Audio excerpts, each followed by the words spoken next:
I often get asked, what are the top 3 things I need to do at home? And that's such a difficult thing.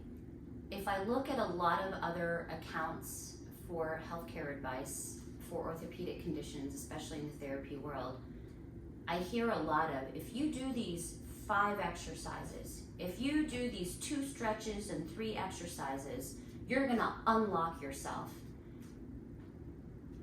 You will improve and you will hit a plateau. At some point, after being stuck in your pattern over the years, you'll need some level of intervention and force in order to get past what you cannot do on your own. I'm living proof. I have done all the releases, and that's a tough one because people don't want to do all these releases. You're competing with at least a decade plus in your life of being stuck in your position, but then also adding resistance when you work out that force you to squeeze further into that position in order to achieve the resistance motions. So I might give you a list of releases.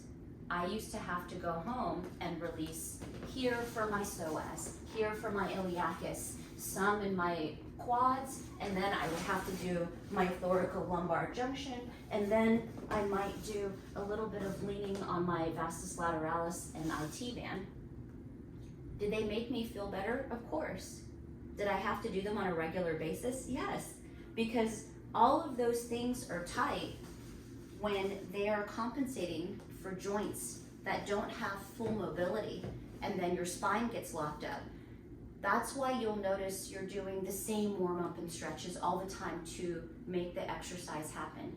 You might get freed up at stretch zone or a chiropractor's, but you have to keep going. There is a reason why your body is reacting like that. So when it comes to me treating and telling you what to do, I'm exerting a lot of force in order to get your body to shift and move and actually break through to achieve the stretch. So say we unlock your hip joints, awesome. So yeah, then you could do some stretches while a mobility band is pulling. You could combine that with a release. So I could be mobilizing my hip, I could be doing a release at the same time, and I'm getting it all done. So say we have that, but when you go work out, you're still doing things like this and overarching, or you're still stuck in your little side shift. Then your lifestyle changes come into play. Do you know how to move so that you are in neutral and you're not forcing your hips to get locked up again, making your hip flexors overactive?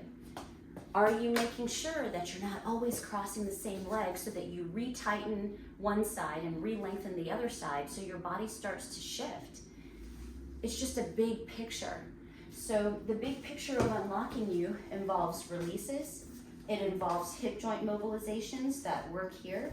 It involves your movement patterns, not going back to your old usual movement patterns so that you don't start trickling down to become how your body was when I first saw you.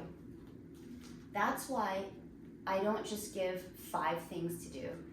I understand life is tough, so I might tell you to pick and choose, but somebody telling you that 5 things are gonna unlock you, you're bigger than that. You're more complex than that. It's gonna take more than 5 things to treat your body and make sure that you don't shift there again. That's why I always tell everybody the big picture, the big concept is, were you able to do it correctly? No? Can you modify it so that you can do it correctly? No? Then maybe hold off on that until you can. Maybe start with the basics of neutral, see if you can hinge properly, then go to do a squat or a deadlift. It's steps like that that keep you from having to see a health professional every 10 days in order to feel good.